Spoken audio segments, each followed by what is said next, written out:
السلام علیکم ناظرین، اس ایپیسوڈ کی شروعات میں ہم دیکھتے ہیں ادرنی میں سلطان زگنوس پاشا کے ساتھ موجود ہوتے ہیں اور نقشے کو دیکھتے ہوئے کہتے ہیں، محترم ایوب انصاری جنہوں نے خیبر کی ناقابل تسخیر دیواروں کو اپنے مجاہدین ساتھیوں کے ساتھ مسمار کر دیا تھا، ان دیواروں کے عین سامنے تشریف لائی۔ پھر کھڑے ہو کر آگے بڑھتے ہوئے کہتے ہیں، جب مسلمان ماضی کے بارے میں جاننے کے لیے تاریخ پڑھتے ہیں تو وہ ہمیشہ پیچھے رہ جاتے ہیں، لیکن جب وہ تاریخ کو مستقبل کی تعمیر کے لیے سبق کے طور پر پڑھتے ہیں تو انہوں نے تاریخ کو بھی نئی شکل دی۔ سلطان کو نقشے میں کھویا ہوا دیکھ کر زگنوس پاشا پوچھتے ہیں، آپ کیا ڈھونڈ رہے ہیں؟ تو سلطان کہتے ہیں، اسلامی لشکر نے رسول اللہ صلی اللہ علیہ وسلم کی بشارت حاصل کرنے کے لیے قسطنطنیہ کو گھیرے میں لے لیا۔ صفائی نظم و ضبط اور نظام، جہاں کیمپوں میں لاکھوں فوجی اکٹھے ہوتے ہیں وہاں وبائی بیماریاں ناگزیر ہیں۔ سب سے اہم بات یہ ہے کہ ہم نے اختتام کو بچایا۔ ذہانت، اچانک چھاپوں سے تباہ شدہ بحری بیڑے، فوجیوں کا گرنا اور فوجی حکمت عملی کا رابطہ ختم ہونا، یہ سب پیچھے سے آنے والی مدد کی وجہ سے ہے۔ بحریہ کی حفاظت اور گیلی پولی کے دہانے کی نگرانی۔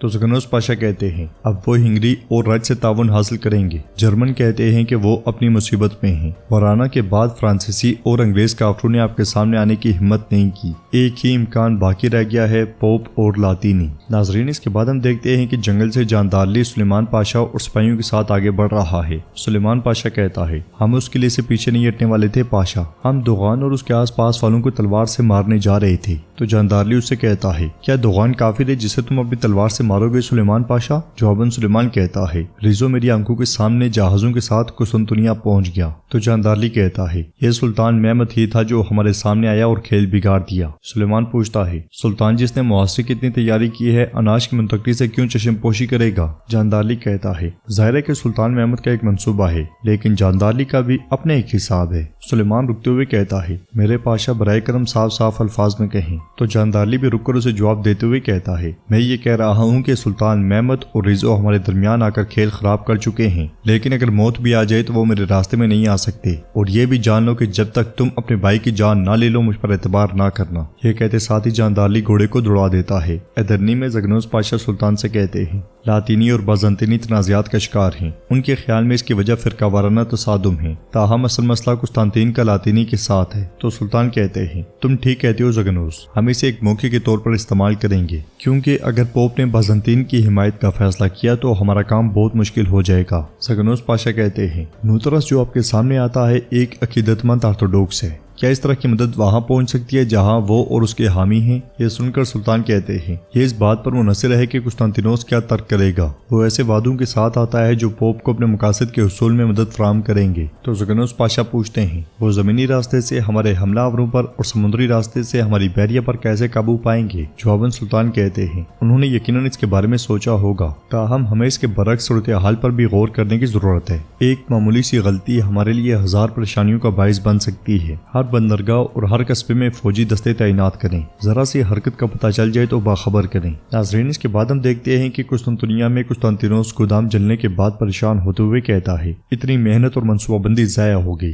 تو میناتو کہتا ہے، سب کچھ اس نائل نوترس کی حفاظتی دستے کی کمزوری کی وجہ سے ہوا، ہم نے اپنا وعدہ نبھایا، آپ نے جو اناج منگوایا تھا وہ ہم شہر میں لے آئی، لیکن حل کے طور پر جو نوترس آپ لائے تھے اس نے سب کچھ برباد کر دیا۔ شہنشاہ غصے سے کہتا ہے، کیا تم نہیں دیکھتے، میں پہلے ہی پوپ کو پیغام بھیج چکا ہوں، میں نے حمایت کی درخواست کی ہے۔ میناتو پوچھتا ہے، اور نوترس اس کے بارے میں کیا کہتے ہو؟ جواب میں شہنشاہ کہتا ہے، مدد کے لیے میرے لوگوں کی پکار کے ساتھ ساتھ نوترس اس کے کہنے سے کیا فرق پڑتا ہے؟ یہاں میرے لوگ بھوکے مرتے جا رہے ہیں، کیا تمہیں لگتا ہے کہ مجھے پرواہ ہے کہ نوترس نے کیا سوچا اور کیا نہیں؟ میناتو کہتا ہے، مجھے نہیں لگتا کہ یہ اتنا آسان ہوگا۔ اس پر شہنشاہ کہتا ہے، چونکہ وہ اس موقع سے فائدہ نہیں اٹھا سکا جو آپ نے اسے دیا تھا، وہ سربیوں اور کرمان سے ملنا چاہتا تھا، میں نے اسے اجازت دے دی، اور نتیجہ وہ خالی ہاتھ واپس آ گیا۔ اسے دیکھنے دو کہ ہمارے پاس کون کون رہ گیا ہے، کیتھولک کے علاوہ ہمارا ساتھ دینے والا کوئی نہیں ہے، وہ یا تو اس کے ساتھ معاہدہ کرے گا یا پھر ادھر ہمیں ویٹیکن کا محل دکھایا جاتا ہے جہاں پوپ اپنے قریبی لوگوں کے ساتھ بیٹھا ہوتا ہے۔ پوپ کا ساتھیوں سے خط سناتے ہوئے کہتا ہے، ترک سلطان محمد قسطنطنیہ پر قبضے کو ایک الہی مقصد کے طور پر دیکھتا ہے، ہماری سرحدوں پر مسلمانوں کی طرف سے مسلسل حملے ہو رہے ہیں، مسیحی عوام کی تشویش روز بروز بڑھتی جا رہی ہے، بازنطین کا زوال مسیحی دنیا کے لیے بھی تباہی کا باعث ہوگا، لہذا فوری مدد۔ تو پوپ اسے وہیں روک دیتا ہے اور کہتا ہے، بس نتیجہ واضح ہے، غریب روحیں اب مسیحی اتحاد کی اہمیت کو سمجھنا شروع ہو گئی ہیں۔ ہم بہرحال اس معاملے کو بعد میں دیکھیں گے۔ یہ بتاؤ باہر کون انتظار کر رہا ہے؟ تو اس کا ساتھی کہتا ہے آقاؤں کا حلقہ، ان کی کچھ شکایات ہیں۔ پوپ پوچھتا ہے مگر کس سے؟ تو دوسرا ساتھی کہتا ہے ہمارے مقدس چرچ کی الہی تلوار جوانی جوستنیانی۔ ناظرین، اس کے بعد ہم دیکھتے ہیں کہ جنگل میں لکڑہاروں کا ایک خاندان کام کاج میں مصروف ہوتا ہے۔ کام کاج کے دوران ایک ننھا سا بچہ اپنے باپ کو پانی لا کر دیتا ہے۔ یہ دیکھ کر سب خوش ہوتے ہیں اور باپ بھی بچے سے پیار کرتا ہے، مگر گھڑ سواروں کو ایک دستے کو آتا ہوا دیکھ کر وہ سب پریشان ہو جاتے ہیں۔ گھڑ سواروں کا کمانڈر ان سے کہتا ہے آپ اپنے گاؤں میں لکڑیاں نہیں لے کر جائیں گے، آپ کو اصول معلوم ہے، یہ لکڑیاں کے لیے جائیں گی۔ تو لکڑہارا کہتا ہے آپ کی بار نہیں،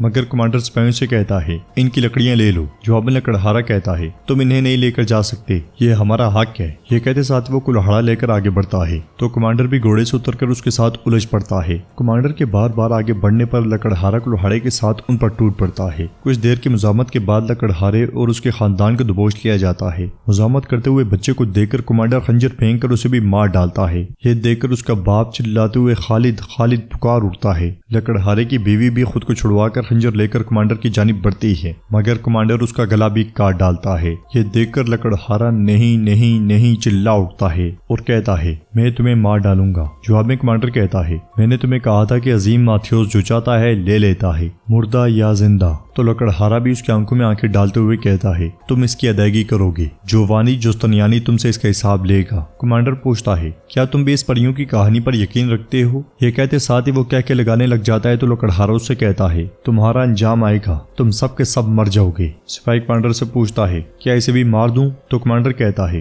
نہیں، اسے زندہ رہنے دو اور بولنے دو تاکہ یہ سب کے لیے ایک مثال بن سکے۔ یہ کہتے ساتھ ہی کمانڈر لکڑہارے کو لات مار کے پٹک دیتا ہے۔ ادھر سلطوق بالی بے کے پاس آتا ہے تو بالی بے اس سے پوچھتے ہیں تم اتنی دیر کہاں تھے؟ تو سلطوق کہتا ہے قسطنطنیہ کوئی چھوٹی جگہ نہیں ہے۔ بالی بے پوچھتے ہیں کیا صورتحال ہے؟ تو سلطوق کہتا ہے صورتحال خراب ہے میرے حضور، ہر جگہ آدمی ہیں، وہ ہمیں ہر جگہ ڈھونڈ رہے ہیں۔ بالی بے پوچھتے ہیں اور شہر کے دروازے؟ تو سلطوق کہتا ہے وہ بند ہیں۔ بالی بے کہتے ہیں انہیں تلاش کرنے دو، دیکھتے ہیں کہ آیا وہ ہمیں ڈھونڈتے ہیں یا مصیبت۔ پھر سلطوق کو پاس بٹھاتے ہوئے کہتے ہیں اب میری بات غور سے سنو سلطوق۔ جنگل میں لکڑہارا غم سے نڈھال ہوتا ہے اور اپنوں کی لاشیں دیکھتے ہوئے بہت روتا ہے۔ پھر اپنے بیٹے کی لاش کے پاس بیٹھ کر اس سے بہت پیار کرتا ہے۔ اس کا غم کم نہیں ہوتا، وہ چیختا چلاتا ہوا آگے بڑھتا ہے اور اپنی بیوی کے پاس بیٹھ کر خنجر دیکھنے لگ جاتا ہے۔ ادرنی میں مارا خاتون سلطان سے کہتی ہے محاصرے سے پہلے سربیا کا بادشاہ اب کوئی مسئلہ نہیں ہے میرے سلطان۔ سربیا میں برانکوچ اب خود کچھ نہیں کریں گے بلکہ صرف آپ کے بتائے ہوئے راستے پر چلیں گے۔ ان کی تلوار صرف آپ کے مقاصد کے لیے نکلے گی، وہ آپ کے حکم کے تابع ہوں گے اور آپ کی تمام دعوتوں کو مانیں گے۔ ان کی بات آپ کی بات سے زیادہ نہیں ہوگی اور ان کی خواہش آپ کی خواہش سے زیادہ نہیں ہوگی۔ مارا خاتون کی باتوں کے ساتھ ساتھ برانکوچ کی تلوار، انگوٹھی اور ایک ایک چیز سامنے لائی جاتی ہے جو سلطان کے تابع ہوگی۔ مارا خاتون مزید کہتی ہیں آپ پیچھے مڑ کر دیکھے بغیر اطمینان سے بازنطین کی طرف پیش قدمی کر سکتے ہیں۔ یہ سن کر سلطان خوش ہوتے ہوئے مارا خاتون کے پاس آتے ہیں اور ان سے کہتے ہیں آپ نے ہماری طاقت اور بادشاہت کا مظاہرہ اکیلے دکھایا، آپ جیسی خاتون ریاست عثمانیہ کے لیے فخر ہے، آپ کا بہت بہت شکریہ مارا خاتون۔ تو مارا خاتون کہتی ہے میرے سلطان یہ میرا فرض تھا، اگر میں نے آپ کے مقصد کی راہ میں کوئی خدمت کی ہے تو مجھے اس بات کی خوشی ہے۔ تو ناظرین اس کے ساتھ یہ ایپیسوڈ بھی اختتام پذیر ہوتی ہے۔ اگر آپ کو ویڈیو پسند آئے تو ویڈیو کو لائک کر دیں، چینل کو سبسکرائب کریں اور بیل آئیکن پر لازمی سے کلک کر دیں۔ انشاءاللہ ملتے ہیں نیکسٹ ویڈیو میں، تب تک کے لیے رکھیں اپنا اور اپنوں کا بہت زیادہ خیال۔ اللہ نگہبان۔